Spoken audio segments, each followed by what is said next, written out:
What is up, you guys? Everybody gets refocused on their health and really reprioritizing their self-care, which I think is absolutely amazing. But unfortunately, I see women doing the exact same things. And the worst part is when those things don't work, they actually blame themselves. So let's go ahead and get into it. And I'm going to kind of show you like what should you do instead of the things that you've always done. Because the reality is what you've done has worked. You wouldn't need to keep doing it. That's the truth of the matter, is you shouldn't need to do it again and again and again and again if it actually worked, because a lot of women don't have a weight loss problem. They have a weight maintenance problem. I'm going to cut carbs. I'm going to eat 1,200 calories. I'm going to work out 6 days a week. I'm going to go running. And we do these really extreme things because we think that we have enough willpower to just stick it through and just get the weight off. And you're like, this time it's going to be different. This time I put my mind up to it. And then it doesn't work. And then you fall off the wagon because you can't stick to it. The issue here is nobody can stick to that unless you have literally nothing else going on in your life. You don't have a job, you don't have kids, you don't have a family, you don't have a house,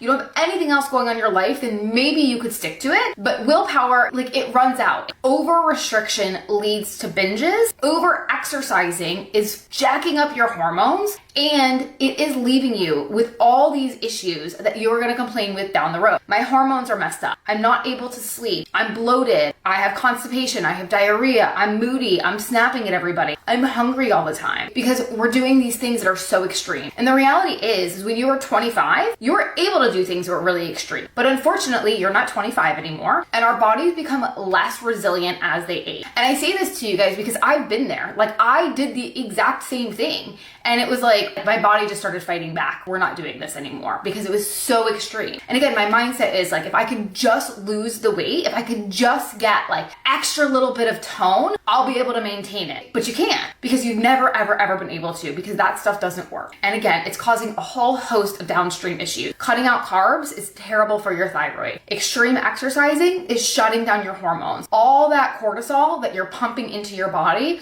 is literally making it impossible for you to lose fat. And so what should you do? I feel like there's a good couple of filters for you guys to really think about. So number one is, can I do this long term? Can I do this for 6 months? And so, if I think about our clients, right, they're working out around 30 minutes, lifting 30 minutes 3 times a week, and then they're going for walks. Can you do that forever? Like, there's no reason why you can't move your body for 30 minutes a day forever. And then the same thing where we're working on nutrition, where they're eating real food. We're teaching them how to eat. We're healing their bodies. We're healing their hormones. We're lowering cortisol. And these are all things that feel really good, and they feel surprisingly simple, which is why I have clients that I helped lose weight 3 years ago that have been able to keep it off, because that's the method. That's the way that actually works. It's not the fads. It's not the quick fixes. You don't need to cut carbs. You don't need to do any of these crazy things in order to actually lose the weight and keep it off. You want to take the pictures. You want your sex drive back. You want the bloating gone. You want to be present with your kids. You want all of those things. I beg you, do it differently. So, can I do this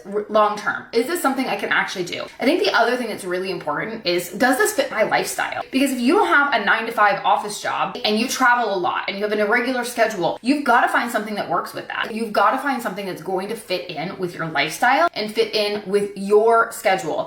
And I think the last thing is can I eat my favorite foods? And so that's something I think is really important. And I think you guys overlook that far too often, because you will literally do anything to lose weight. And I'm not saying you should be able to sit around and eat Doritos every day and lose weight. That's not how shit works. But can I have a slice of pizza with my kids? Can I have birthday cake without worrying about it? Can I go on vacation and have a drink without it being, falling off the wagon and giving me all this guilt and all of this shame? And so those are like a couple of filters that I want you to really think about. If you're churning through cortisol, you're gonna have a really tough time losing weight, and it's going to have a downstream effect on your gut health as well as your hormones, which is gonna down-regulate your metabolism. So I wanted to pop in here because I know a lot of you guys are on the mission. You're trying to lose weight. You're like, this is gonna be it. I'm gonna do it. And I want you to think differently. So that's it, guys. I hope you have a great rest of your day.